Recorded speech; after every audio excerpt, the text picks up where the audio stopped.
오늘은 죄는 배부르고 등 따술 때라는 제목으로 하나님의 말씀 나누려고 합니다. 사람이 죄를 짓게 되는 조건이 있습니다. 일단 죄를 지으려면 돈이 있어야 합니다. 얼마 전에 뉴스로 세상을 떠들썩하게 만든 청부 살인 사건, 여러분 잘 아실 것입니다. 결국 돈과 연관되어 있죠. 돈이 그 중간에 끼어 있지 않았다면 아마 그런 죄들도 짓지 않았을 것입니다. 또 불륜을 저지른 사람들을 보시면 대부분이 재정적인 안정을 누리고 있는 사람들입니다.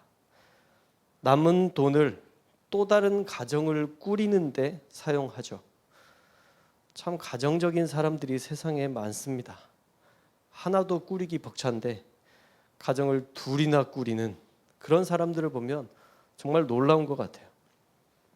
결국 재정적인 안정이 죄를 불러온 것이죠. 비유적으로 돈이라고 표현했지만 사실은 안정감에서 죄가 시작된다라고 보시면 됩니다. 죄는요, 치열하게 살다가 이제 됐다 싶을 때 찾아온다는 것이죠. 그러니 말씀대로 우리는 깨어 있어야 되겠습니다. 고린도전서 15장 34절 말씀인데요. 우리 함께 읽어볼까요? 15장 34절 시작. 깨어 의를 행하고 죄를 짓지 말라.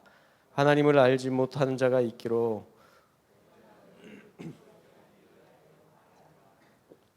아멘. 자, 죄를 짓지 않는 게 먼저가 아니라 의를 행하는 게 먼저인 겁니다. 오늘 말씀해 보시면 깨어 의를 행하라 라고 명령하고 계시죠.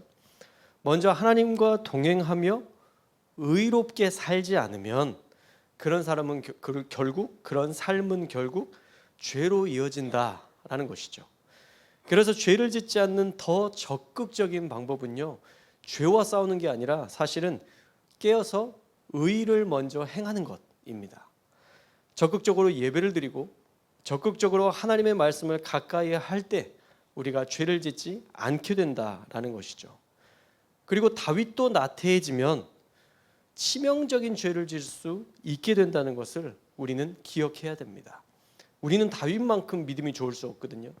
그런데 다윗조차도 나태해지니까 치명적인 죄를 짓게 되었다라는 것을 오늘 말씀을 통해서 기억해야 된다는 것이죠. 오늘 말씀에 보면 다윗의 인생에 있어서 가장 수치스럽고 지워버리고 싶은 사건이 등장합니다. 그것은 바로 밧세바를 범한 사건이었죠. 그 배경을 보면요, 다윗은 쥐구멍이라도 숨고 싶은 심정일 것입니다. 왜냐하면 다윗의 나태함이 그 시작이었었거든요. 여러분 1절 말씀에 보시면요, 그 해가 돌아와 왕들이 출전할 때가 되매라고 말씀하고 있습니다. 보통 전쟁에도 시즌이 있었어요. 그러니까 옛날 전쟁은요, 좀 인간적인 면이 있었습니다. 그래서 추운 겨울에는 어때요? 뭐 지금처럼 따뜻하게 입을 수 있는 그런 것들이 없으니까 군사들이 동사로 얼어 죽을 수 있는 확률이 높으니까 그때는 전쟁을 하지 않았었고요. 추수할 때에도 일꾼들이 없으면 먹을거리를 저장할 수 없으니까 수확할 수 없으니까 그때는 전쟁을 잘 벌이지 않았습니다. 그래서 추운 겨울과 봄 수확하기 전 그 시기가 보통 전쟁의 적기였는데 지금 그 전쟁의 시기, 이 왕들의 출전 시기라는 말은 이 전쟁의 시기가 다가왔다라는 것이죠. 자, 그래서 어떻게 했나요? 1절에 보시면 다윗이 요압과 그에게 있는 그의 부하들과 온 이스라엘 군대를 데리고 함께 갔다?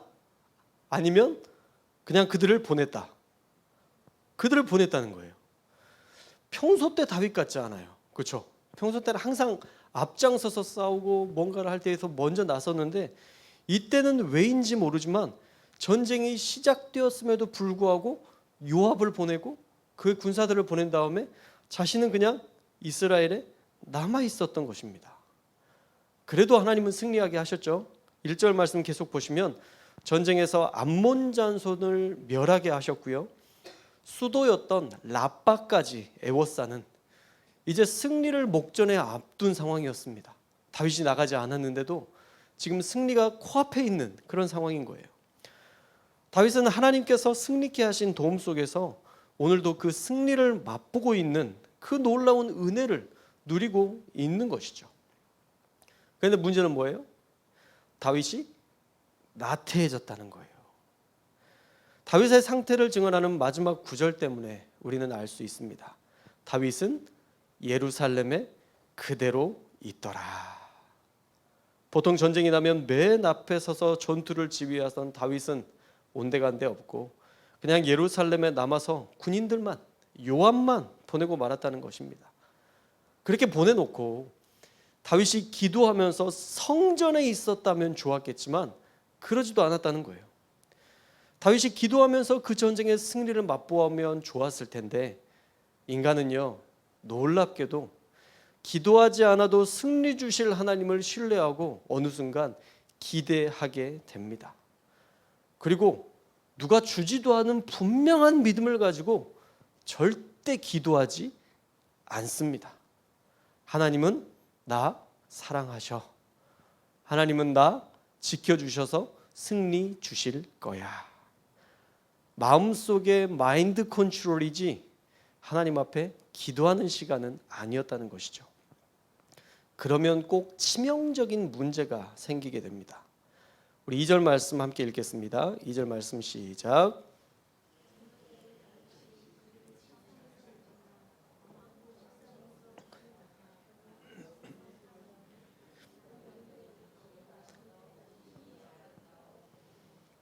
아멘. CCTV로 정확한 정황을 보고 말하는 게 아니어서 이 말씀으로만 상상하기 때문에 너무 과하게 다윗을 평가하는지는 모르겠지만 저녁에 그의 침상에서 일어났다라는 것은요, 어쩌면 하루 종일 뒹굴뒹굴 됐다라는 거 아닐까요? 저는 그렇게 이해가 됐고 주석에서도 그렇게 이야기합니다. 만약 다윗이 기도했다면 성전에서 나왔겠죠. 침실에서 나오는 게 아니라 벌써 의로운 일에 마음을 쏟지 않으니까 삶이 나태해지는 것을 볼 수 있습니다. 그리고 왕궁 옥상에서 거닐다가 뭔가 되게 한량 같은 느낌이 들잖아요. 왕궁에서 이렇게 옥상에서 거닐다가 한 여인이 목욕하는 장면을 보게 됩니다. 여러분, 그러면 왕이니까 채통을 지켜야 되잖아요. 왕이니까 어떻게 해야 돼요? 이런 망측스러워라 이러고 안 봐야 되는 거 아니에요? 뒤돌아서야 했는데 다윗이 느끼는 감정이 뭐라고 되어 있어요? 그 여인이 심히 아름다워 보이더라. 다윗이 거느린 수많은 왕비와 후궁들도 넘쳐났는데 새로운 여인이 부각되어서 아름다워 보였다는 것은 그만큼 다윗이 죄 지을 준비가 단단히 되어 있다라고 보시면 됩니다. 죄가 아름다워 보일 때 이미 심각해진 겁니다. 놀라운 것은 밧세바가 누군지도 다 알고 죄를 범했다는 거예요. 우리 3절 말씀도 함께 읽겠습니다. 시작.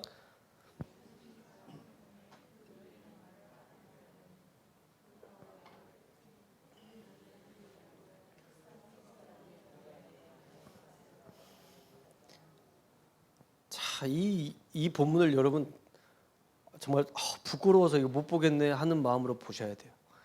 왜 이 당시 밧세바 얼굴을 사진을 찍어서 핸드폰으로 이렇게 한 다음에 이 사람 누구냐 이렇게 했겠어요? 저 사람이 누군지를 알려면 어떻게 해야 돼요? 지금 누군가가 와서 그 여인의 목욕하는 장면을 봐야 돼요. 지금 밧세바가 목욕하고 있는 상황인데요, 또 다른 신하를 부른 겁니다. 걔 아무도 없느냐? 그리고 목욕하고 있는 여인을 손가락질하면서 저 사람이 누군지 아느냐? 라고 묻고 있는 거예요. 이게 얼마나 수치스러운 행동인지 인식하지 못한 채 다윗은 죄의 길로 달려가고, 아니 날아가고 있습니다. 아주 죄를 지으려고 맘먹고 날아가고 있어요. 이제 죄 짓는 건 식은죽 먹기입니다. 엘리암의 딸이라고 했는데 엘리암이 누군지는 모르지만 최소한 우리아는 알았을 거 아니에요. 자기의 장군이기 때문에 우리아를 모를 리가 없습니다. 우리아의 아내 밧세바라고 얘기를 했음에도 불구하고 이 밧세바에게 전령을 보내서 우리아의 아내를 궁으로 데려오게 합니다. 그럼 죄 중에 가장 심각한 죄가 뭐예요? 알고 지은 죄예요. 모르고 짓는 죄는 좀 감안을 해줄 수 있지만 알고 지은 죄는 성경에서도 알고 지은 죄에 대해서 사함을 받을 수 있는 제사는 기록되어 있지 않습니다. 우리아의 아내임을 알고도 불렀다는 것은 이제 그 누구에게도 용서받을 수 없는 죄를 짓게 되었다는 확증이 된 겁니다. 자, 벌써 이 다윗이 죄를 지은 걸 누가 알고 있어요? 저 사람이 누구냐라고 물었던 신하, 밧세바를 데리고 왔던 전령, 벌써 이 두 사람이 알고 있는 거예요. 아무도 모르게 은밀하게 죄를 짓는다고요? 너희는 아무 말도 하지 말아라. 아무 말도 안 하겠어요? 너만 알고 있어? 그러면 그 너만 알고 있어요? 세상 사람들이? 당신만 알고 있어. 절대 말하면 안 돼. 그러면서 전해지는 게 발 없는 말이 천리 가는 게 이 세상 아니에요?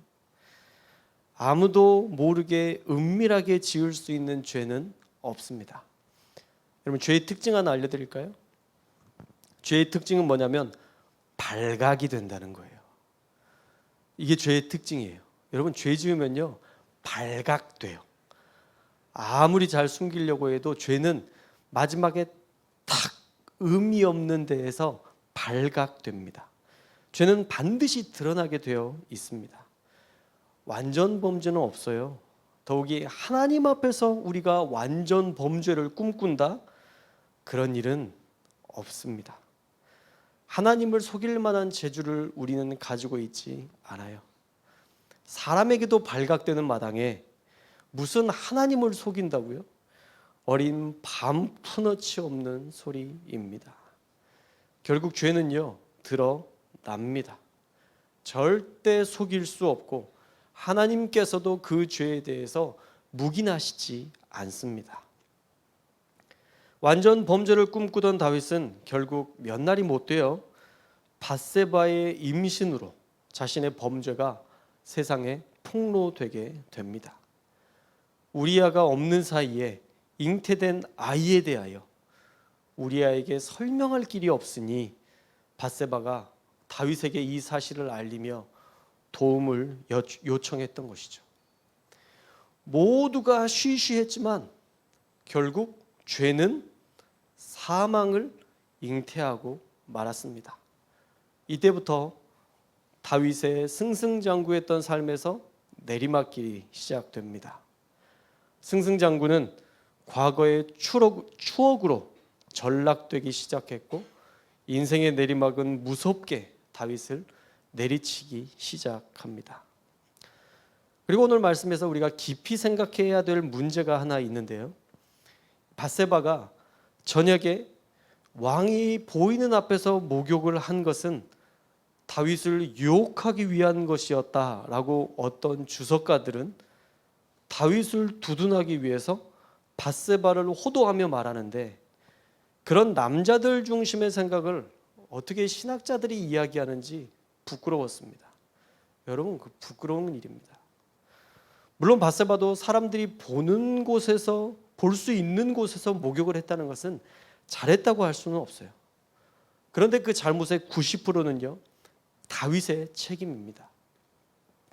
한 번은 모르고 봤지만 또 봤다면 죄 아니에요? 자기 스스로가 계속 죄를 키운 거잖아요. 죄를 묵상해서 죄를 키우고 마침내는 그 죄를 실행했던 거 아닙니까? 여러분, 그리고 밧세바의 입장에서 왕이 부르는데 안 가요? 여러분이라면 안 갈 거예요. 저에게는 장로님이 계십니다. 저에게는 저희 남편이 있습니다. 여러분들은 정절을 지키고 분명히 그렇게 하시겠지만, 여러분 그 당장의 순간에 그렇게 불렀을 때, 그리고 무슨 일인지에 대해서도 말하지 않고 전령이 데려간다면 갈 수밖에 없는 상황입니다.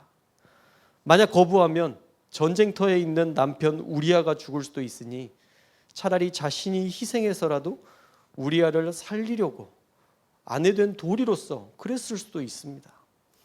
그러나 분명히 기억할 것은 무조건 더 큰 힘을 가진 자의 잘못이라는 것입니다. 힘없는 사람이 거부할 권리가 주어지지 않을 때 그때 짓누르는 억압은 아무리 작아도 강하게 무섭게 느껴지는 법입니다.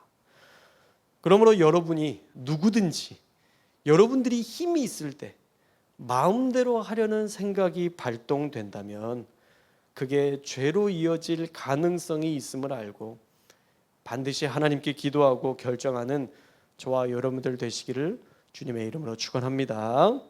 자, 말씀을 정리하겠습니다. 좋으시죠? 저도 좋습니다. 첫째, 죄는 풍성할 때 짓게 된다. 우리 따라해 볼까요? 죄는 풍성할 때 짓게 된다. 자, 둘째, 죄는 나태할 때 짓게 된다. 말씀하고 좀 연결이 되시나요? 자, 셋째, 죄는 부끄러움을 모를 때 짓게 된다. 자, 넷째, 의로운 일을 앞서 행할 때 우리는 죄를 뛰어넘게 된다.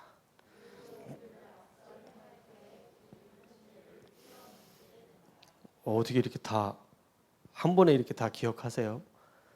제가 거울로 보니까 저기 자막이 나오는 것 같긴 하던데 잘 보이시나요? 여러분 이 네 가지 꼭 기억하셨으면 좋겠어요. 다시 한번 말씀드립니다. 죄는 풍성할 때 짓게 된다. 죄는 나태할 때 짓게 된다. 죄는 부끄러움을 모를 때 짓게 된다. 죄는 의로운 일을 앞서 행할 때 뛰어넘을 수 있다. 여러분 지금 나는 어디 있는지 자세히 살펴보셨으면 좋겠습니다. 풍성함이 죄로 이어지지 않았으면 좋겠고요. 여러분의 나태함이 죄로 이어지지 않았으면 좋겠고요. 여러분의 부끄러움을 모르는 상태가 수치의 상태로, 죄의 상태로 넘어가지 않기를 바라고요. 여러분 적극적으로 의를 행하여 죄를 뛰어넘는 저와 여러분들 되시기를 주님의 이름으로 축원합니다. 오늘 말씀처럼 죄는 배부르고 등 따술 때 짓게 되는 것입니다. 기도하겠습니다.